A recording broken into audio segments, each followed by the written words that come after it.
हर minute, हर एक single minute YouTube पर 500 घंटे का वीडियो कंटेंट अपलोड होता है। जब तक आप लोग मेरा यह इंट्रो देखेंगे तब तक यूट्यूब पर हज़ारों घंटों का कंटेंट अपलोड हो चुका होगा। यूट्यूब एक डिफ़ॉल्ट चीज़ बन चुका है। हमें कुछ भी सीखना है, यूट्यूब।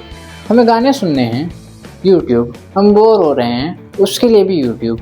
यूट्यूब हमारी लाइफ का इतना बड़ा हिस्सा बन चुका है कि हम लोग उसके बारे में सोचते भी नहीं हैं। लेकिन क्या आपने कभी ऐसा सोचा है कि एक ऐसी भी दुनिया थी जहां यूट्यूब नहीं हुआ करता था? इमेजिन करो, साल है 2004।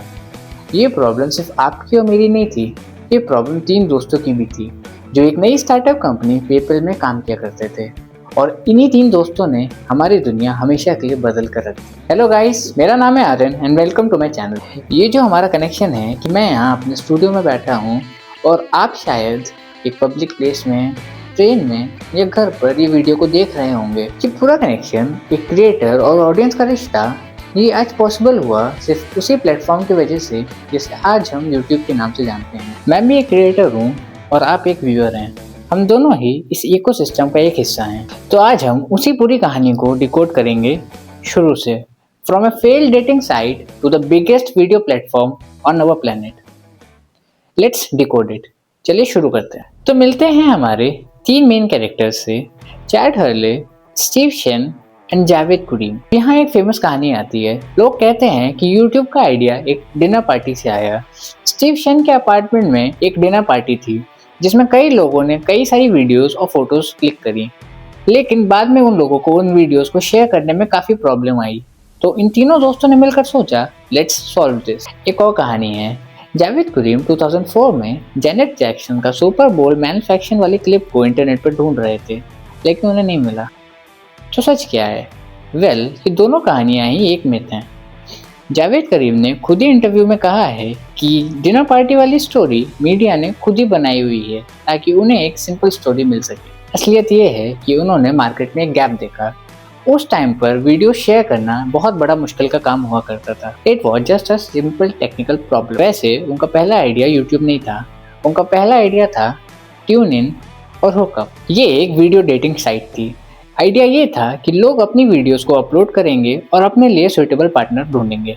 उन्होंने क्रैगलिस्ट पर एड्स भी डाले। उन्होंने लड़कियों को $20 ऑफर भी किए कि वो अपनी वीडियोस को अपलोड करें, लेकिन उस पर एक भी वीडियो अपलोड नहीं हुआ। The result was 0। फिर बाद में चैट, स्टीव और जावेद ने सोचा कि व्हाट इफ अगर ये डेटिंग वाला पार्ट हटा के इसको सबके लिए ओपन कर दें कि कोई कुछ भी अपलोड कर सकता है। और यहीं से स्टार्ट होती है एक जर्नी, एक न्यू आइडिया की। वैलेंटाइंस डे 2005 को youtube.com नाम का डोमेन रजिस्टर हुआ।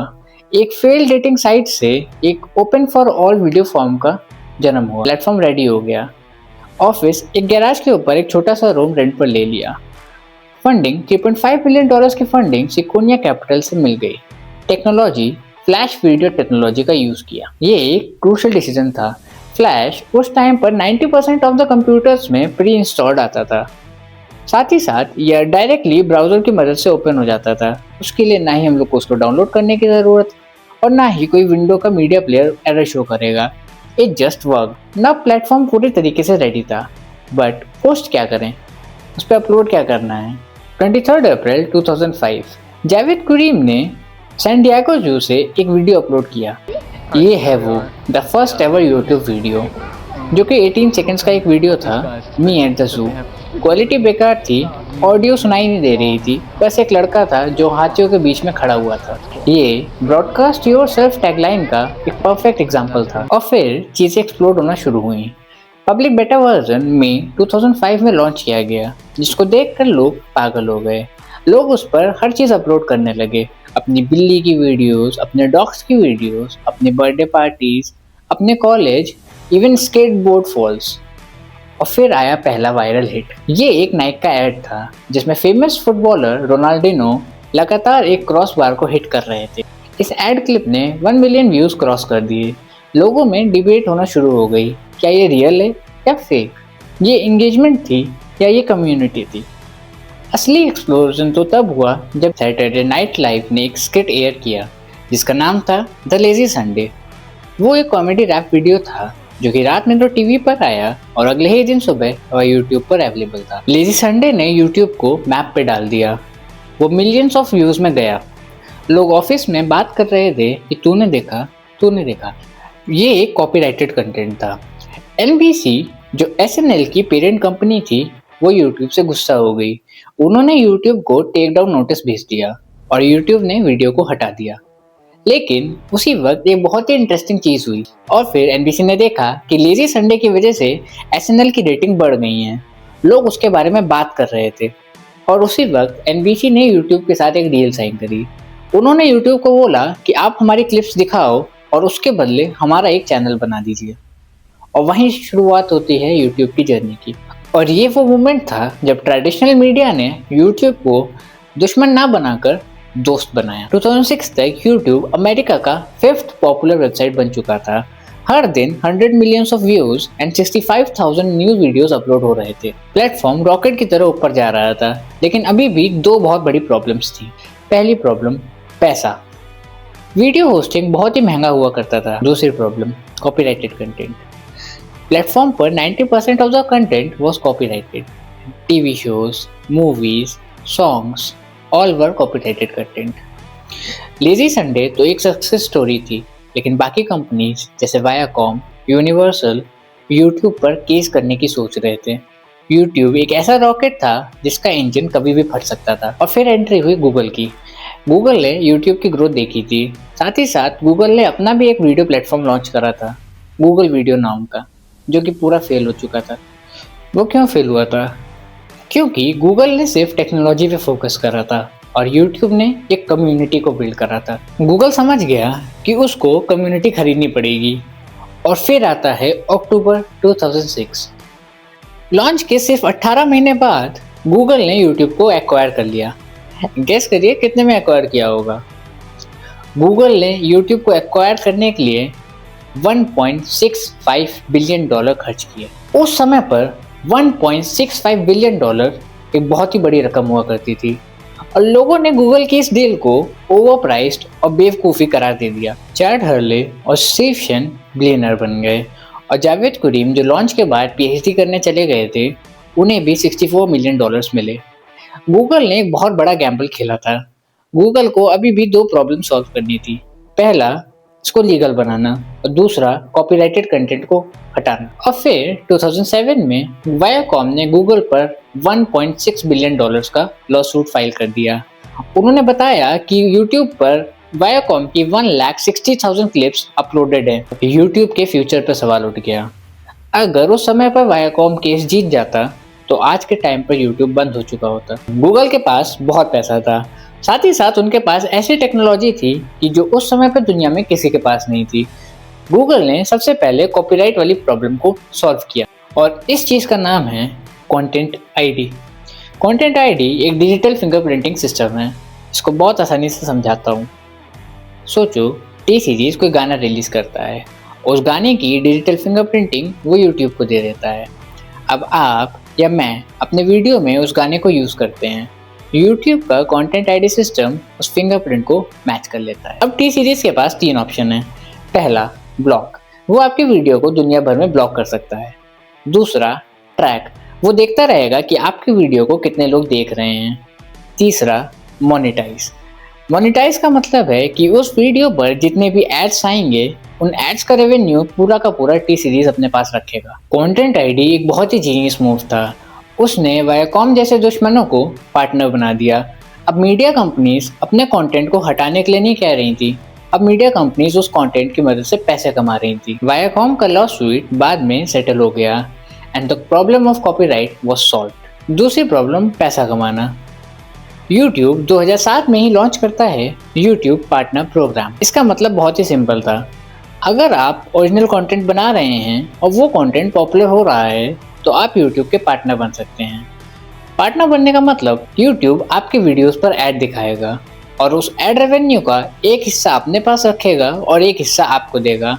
स्पेसिफिकली क्रिएटर को 55% ऑफ द एड रेवेन्यू मिलता है और YouTube उसमें से अपना 45% ऑफ शेयर रख लेता है। और ये वो मोमेंट था जिसने YouTube को वीडियो अपलोडिंग प्लेटफॉर्म से बदलकर एक इंडस्ट्री बना दी। पहली बार आपको ना ही टीवी शो बनाने की जरूरत थी, ना ही मूवी स्टार बनने की। आप अपने ही बेडरूम से अपने ही कैमरे की मदद से अपनी वीडियो को रिकॉर्ड करके उसको अपलोड कर सकते थे और उससे पैसा कमा सकते थे।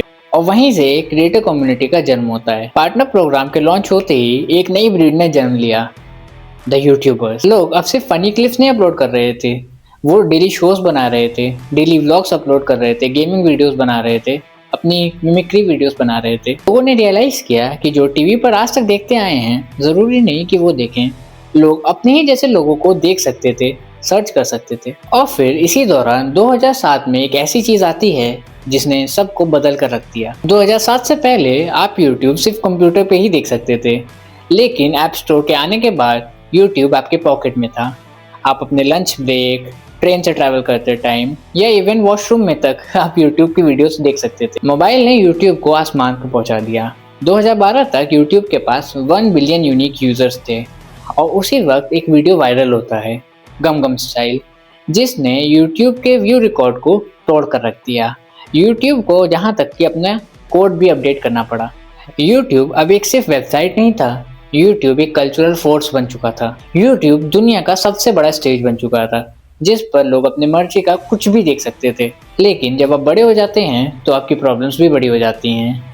और 2017 में एक ऐसी चीज हुई जिसे क्रिएटर एडोकेलिप्स नाम से जानते हैं। हुआ ये कि द वॉल स्ट्रीट जर्नल ने एक रिपोर्ट पब्लिश की, जिसमें उन्होंने बताया कि YouTube पर बड़े बड़े ब्रांड्स जैसे पेप्सी, वॉलमार्ट के एड्स एक्सट्रीमिस्ट और हेटफुल वीडियोस के पहले दिखाए जा रहे हैं। ब्रांड्स डर गए, उन्होंने YouTube से अपने एड्स पुल बैक कर लिए।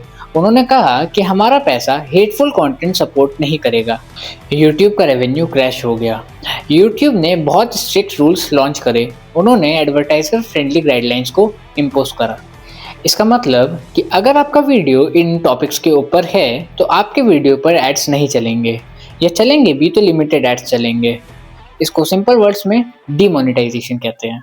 ये ज़रूरी था, लेकिन इसने क्रिएटर्स के लिए मुश्किलें खड़ी कर दी। क्रिएटर्स डीमोनेटाइजेशन से डरने लगे। ये एक बर्नआउट एल्गोरिदम बन गया। और फिर आया कंपटीशन। पहले वाइन आया और फिर आया टिकटॉक वीडियोस, जो कि शॉर्ट फॉर्म कंटेंट था।